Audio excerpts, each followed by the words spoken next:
রিকশায় যখন আমার বউ আর একটি অচেনা ছেলেকে দেখলাম, তখন মনে হচ্ছিল বুকের মধ্যে কেউ যেন খুব জোরে জোরে হাতুড়ি পেটাচ্ছে। আমিও একটা রিকশা করে তাদেরকে ফলো করতে থাকলাম। তারা গিয়ে থামলো একটি আবাসিক হোটেলের সামনে। তখন মনে হচ্ছিল আমার কলিজাটাকে কেউ যেন ছিঁড়ে নিয়ে যাচ্ছে। তারা হোটেলে প্রবেশ করলো, রুম বুকিং করে চাবি নিয়ে চলে গেল। আমি হোটেলের রিসেপশনে থাকা ছেলেটির কাছে গিয়ে জিজ্ঞেস করলাম, এদেরকে চেনেন আপনি, যারা একটু আগে ভেতরে গেল? সে বলল, হ্যাঁ, চিনব না কেন? এরা তো আমাদের রেগুলার কাস্টমার। সপ্তাহে 2 থেকে 3 দিন এখানে আসেই। আমি মাথা নিচু করে চলে আসছি। আমি কাকে ভালোবাসলাম যে আমার ভালোবাসার মূল্যই দিল না? বাড়ি পেলাম বিকেলবেলা। এসে দেখলাম সব ঠিকঠাকই আছে, যেন কিছুই হয়নি। চেহারা দেখলে মনেই হবে না যে কিছু সময় আগেও সে একটা পরপুরুষের সঙ্গে নষ্টামি করে এসেছে।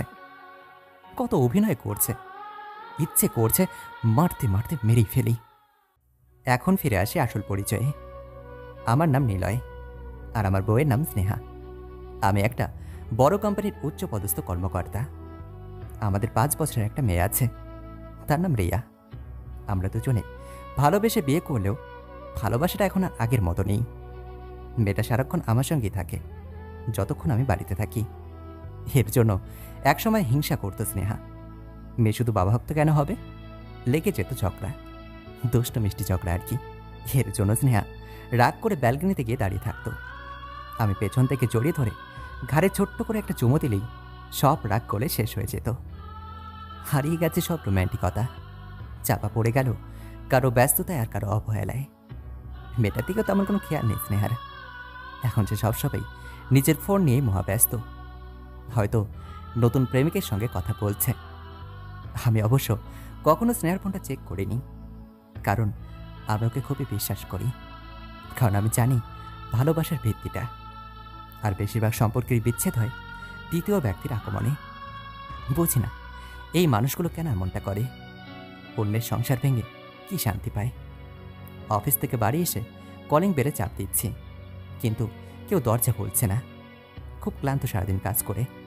আজ অফিসে অবশ্যই একটু কাজটা বেশি ছিল, কাজে মন না থাকায় কষ্ট একটু বেশি লেগেছে। বারবার বেল বাজানোর পর হঠাৎ দরজাটা খুলল স্নেহা। তবে স্নেহাকে কেমন যেন লাগছে। সোফায় সেই ছেলেটাকে দেখলাম, যাকে রিকশায় স্নেহার সঙ্গে আমি দেখেছিলাম। স্নেহা আমাকে পরিচয় করে দিচ্ছে। এই শোনো, এ হলো আমার কলেজ লাইফের ফ্রেন্ড রনি। আমি রনির সঙ্গে একটু কথা বলে ফ্রেশ হতে চলে গেলাম। খুব রাগ আর ঘৃণা লাগছে, শেষ পর্যন্ত বাড়ি নিয়ে চলে আসলো। ভাবতেই ঘৃণা হচ্ছে আমার। ফ্রেশ হয়ে দেখলাম ছেলেটা চলে গেছে। স্নেহা রান্নাঘরে রান্না করছে। তখনই রিয়া আসলো আমার কাছে। মুখটাও একদম শুকনো লাগছে কলিজাটার। তাই আমি জিজ্ঞেস করলাম, কি হয়েছে মামুনি, মন খারাপ? সে মাথা নাড়িয়ে না পড়ল। আমি আবার বললাম, তাহলে কি তোমার মা তোমাকে বকা দিয়েছে? সে মাথা নাড়িয়ে হ্যাঁ পড়ল। আচ্ছা, পরে আমি তোমার মাকে বকা দেবো, ঠিক আছে? না, এখনই দিতে হবে। আচ্ছা চলো, তোমার মাকে বকা দিয়ে আসি। কথাটা শুনেই ছোট্ট করে একটা হাসি দিল রিয়া। তারপর আমি রান্না করে গেলাম। দেখলাম স্নেহা রান্না করছে। আমি গিয়ে বললাম, তুমি নাকি আমার মেয়েকে বকা দিয়েছো? কেন দিয়েছো বলবে একটু? স্নেহার মুখটা ফ্যাকাশ হয়ে গেছে। ও তুতলিয়ে বলল, আরে ও দুষ্টুমি করছিল, তাই একটু বকা দিয়েছি, তো কি হয়েছে? আমি বললাম, আর কখনো দেবে না। দেখলাম রিয়া খুব খুশি হয়েছে। কেটে গেল কয়েকদিন। এর মধ্যে রনি আরও বেশ কয়েকবার আমাদের বাড়িতে এসেছে। ভাবলাম আর সহ্য করার মতো না, কিছু এবার বলতেই হবে। রাত্রেবেলা রিয়া ঘুমিয়ে পড়ার পর আমি স্নেহাকে বললাম, রনিকে যেন আর এ বাড়িতে না দেখি। কেন? দেখো, তোমার বিয়ে হয়েছে, স্বামী সন্তান আছে। আমি মনে করি না যে তোমার কোনো প্লেসমেন্ট লাগবে। বিয়ে হয়েছে বলে কি আমার স্বাধীনতা নেই নাকি? এরপর এক কথায় দু কথায় আমাদের মাঝে অনেক বড় ঝগড়া চলল। এক পর্যায়ে স্নেহাকে আমি একটা চড় মেরে দিলাম। তখন শুরু হয়ে গেল অকথ্য ভাষায় গালাগাল। রিয়া জেগে গেছে এতক্ষণে। ও চুপ করে আমাদের ঝগড়া শুনতে লাগলো। আমি স্নেহাকে বলতে লাগলাম, রিয়া শুনছে। এতে স্নেহা আরও খেপে গেল। গালাগাল যাতে বন্ধ হয় সেই জন্য আমি চলে গেলাম ব্যালকনিতে। তবুও শুনতে পাচ্ছি স্নেহা পড়েই চলেছে। কুত্তার বাচ্চা, করবো না তোর সংসার। কাল চলে যাব আমি বাড়ি ছেড়ে। এভাবেই কিছুক্ষণ বকাঝকা করতে করতে থেমে গেল। মনে হয় ঘুমিয়ে পড়েছে, রিয়াও ঘুমিয়ে পড়েছে, বাট আমার ঘুম আসছে না। ভাবছি কতটা সুন্দর ছিল আমাদের প্রেমটা, কতটা সুন্দর সাজানো গোছানো ছিল আমাদের সংসারটা, কত স্বপ্ন দেখতাম আমরা দুজন মিলে। কিন্তু এখন কি থেকে কি হয়ে গেল। সকালে ঘুম থেকে উঠতে আমরা একটু দেরি হয়েছে, কারণ অনেক রাতে ঘুমিয়েছিলাম। দেখি রিয়াও এখনো ওঠেনি। বাপ কামে ঘুমটা একটু বেশি, কিন্তু স্নেহাকে আমি কোথাও দেখছি না। মনের মধ্যে ধকধক করতে শুরু করলো, সত্যি চলে গেল না তো? না, হয়তো রান্নাঘরে আছে। তাই গিয়ে চেক করলাম, সেখানে পেলাম না। ভাবলাম হয়তো ওয়াশরুমে আছে, তাই সেখানে চেক করলাম, কিন্তু সেখানেও পেলাম না। তাহলে কি সত্যি সত্যি স্নেহা চলে গেল? একটুও মায়া হলো না মেয়েটার জন্য। হঠাৎ চোখটা গেল টেবিলের ওপরে, কলম দিয়ে চাপা দেওয়া একটা কাগজের ওপর। কাগজটা হাতে নিয়ে পড়তে শুরু করলাম। কাগজে লেখা আছে, নিলয়, প্রিয় লিখলাম না, কারণ তুমি এখন আর আমার প্রিয় নেই। চলে যাচ্ছি নতুন সুখের কাছে, ফিরবো না আর কখনো তোমার সংসারে। অতি সত্বর ডিভোর্স পেপারটা পেয়ে যাবে। ইতি, স্নেহা। আমার চোখ দিয়ে টপ টপ করে জল পড়ছে। স্নেহার কি মেয়েটার জন্য একটু মায়া হলো না? হঠাৎই স্নেহা বলে চড়ে চিৎকার দিয়ে উঠলাম। চোখ মেলে দেখলাম অন্ধকারে শ্রেয়া আমাকে জড়িয়ে ধরেছে আর বলছে, তুমি চিৎকার দিলে কেন? খারাপ কিছু দেখেছো স্বপ্নে? নাও নাও নাও, জল খাও, একদম ঘেমে গেছো। আমি পুরো 2 গ্লাস জল খেলাম। বুঝতে পারলাম এতক্ষণ যা দেখেছি স্বপ্ন দেখেছি। স্নেহার তো রনি নামের কোনো ফ্রেন্ডই নেই। হঠাৎ মেয়েটা বাবা বলে আমাকে আর স্নেহাকে একসঙ্গে জড়িয়ে ধরলো। একটু পর দুজনেই ঘুমিয়ে পড়ল, কিন্তু আমি ঘুমাতে পারলাম না। মনে মনে ভাবছি রেখার কাছে আমাকে ক্ষমা চাইতে হবে। কি ভুলটাই না করতে বসছিলাম আমি। রেখা হলো আমার অফিসের কর্মী। রেখা বিবাহিত, 3 বছরের একটা ছেলেও আছে। রেখার স্বামী নাকি অসুস্থ, তাই চিকিৎসা করার জন্য আমার কাছে কিছু টাকা চেয়েছিল, আর আমি তাকে ফিজিক্যাল রিলেশনের জন্য প্রস্তাব করেছিলাম।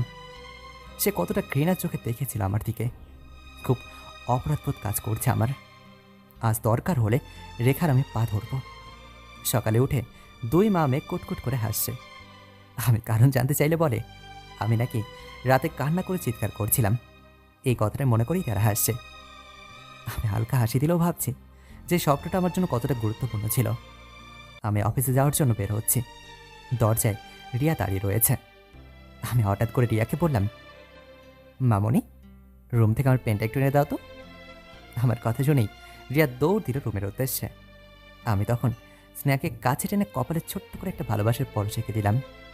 স্নেহা বলল, তোমার অভ্যাসটা গেল না। তখন রিয়া এসে বলল, বাপি, তোমার পেন। কলম যদিও আমি আগেই নিয়েছি, তবুও ওর হাতের কলমটা নিয়ে অফিসে চলে গেলাম। কিছুক্ষণ পর রেখাকে ডাক দিলাম। টেবিলের ওপর টাকাগুলো রাখলাম। রেখা ভয়ে ভয়ে আসলো আমার কাছে আর বলল, কি জন্য ডেকেছেন স্যার? আমি দরজাটা বন্ধ করে দিলাম। এতে রেখা আরও ভয় পেয়ে গেল। ও কাতো কাতো কণ্ঠে পড়ল, স্যার, দরজা আটকালেন কেন? রেখা, দয়া করে আমাকে ক্ষমা করে দাও। আমি তোমার এই পায়ে পড়ছি। আমি অনেক বড় ভুল করেছি। আমি তোমার স্বামীর চিকিৎসা সব টাকা দেব, তোমাকে ফিরিয়েও দিতে হবে না। রেখা কান্না করতে করতে বলল, স্যার, টাকা লাগবে না আমার। আমি যেদিন পারবো সেদিন আমার স্বামীর চিকিৎসা করাবো। এমনিতেই আজকে আমি রিজাইন দিতাম। কোনো নিচু মস্তিষ্কের আন্ডারে কাজ করব না, যে নারীকে সম্মান করতে পারে না। আমি রেখার পা ধরে বললাম, মাফ করে দাও আমাকে। অনেক বড় পাপ করে ফেলেছি আমি।